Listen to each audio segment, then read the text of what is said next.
Installing and activating a Shield MegaFi 2 router in a vehicle is straightforward for those familiar with other aftermarket antenna-connected systems. If you're planning a self-installation and are not a professional, it is highly recommended that you seek guidance from someone with hands-on experience with similar products. For help locating an expert installer, contact Nextivity Support at support@nextivityinc.com. This video provides an overview of the Shield MegaFi 2 installation process for a vehicle. If at any time you need additional support, scan the QR code inside the box flap and navigate to the product's Quick Start Guide, which contains additional information that may help with installation. Let's get started. When you open the box, you will find a Shield MegaFi 2 wireless router, a roof mount 9-in-1 antenna, a DC power cable, an Ethernet cable, a SIM tool. Note that Nextivity does not provide screws or other hardware that may be needed to secure the device, as the required supplies vary widely depending on how and where in the vehicle the system is installed. To get your Shield MegaFi up and running, you will need to follow these 4 basic steps. Mount the antenna on the roof.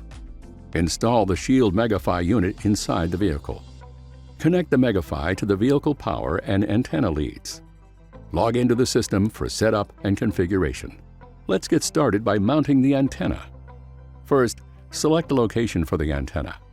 For best performance, it is highly recommended to locate the antenna at least 30 inches from all other antennas, well within 15 feet of where you will mount the MegaFi unit so the connection cable reaches, at least 12 inches from the edge of the roof, 20 inches or more from vehicle occupants.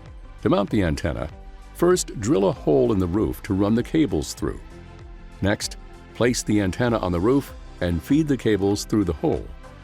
Then mount the antenna by peeling the backing to expose the adhesive and pressing the antenna firmly into place. Ensure that the 3¼ inch HPUE whip antenna is screwed onto the threaded connection near the back of the antenna.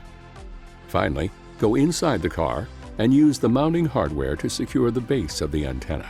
With the antenna in place, mount the Shield MegaFi 2 unit inside the vehicle. It is best to install in a dry area, and it must be located within 10 feet of the antenna so the connector cables will reach.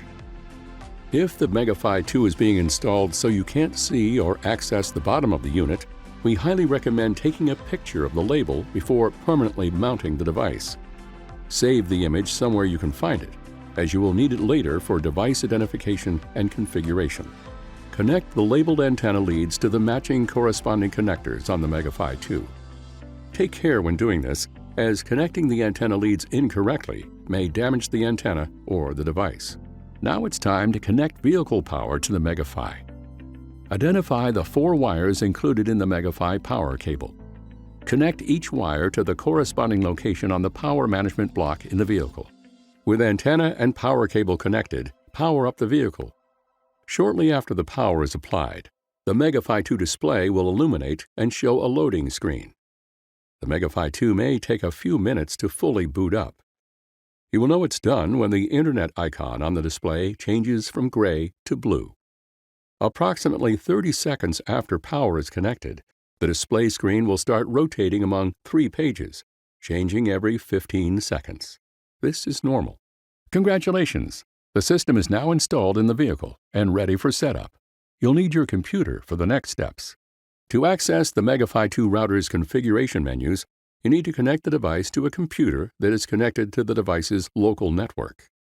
You can connect the device to the local network by running an Ethernet cable from the computer into the LAN 1 port or using Wi-Fi. To connect using Wi-Fi, you'll need the router's SSID and default password. This can be found both on the label on the bottom of the router and on page 3 of the rotating device display. You can manually advance between pages on the display by quickly clicking the display button on the side of the device. Once connected to the router's local network, you can access the configuration menu by opening an internet browser and typing in the URL https://192.168.113.1. After accepting the warnings, you will be at the Mission Control login screen. Log in with the default credentials from the router's label or as seen on the device display. After logging in, follow the steps to accept the end-user license agreement and set up your custom password. To complete the setup, enable the optional cloud management for your Shield MegaFi 2 by registering your device in the Nextivity Mega portal at mega.nextivityinc.com. Instructions for obtaining an account can be found by clicking the Create an Account link on the login page.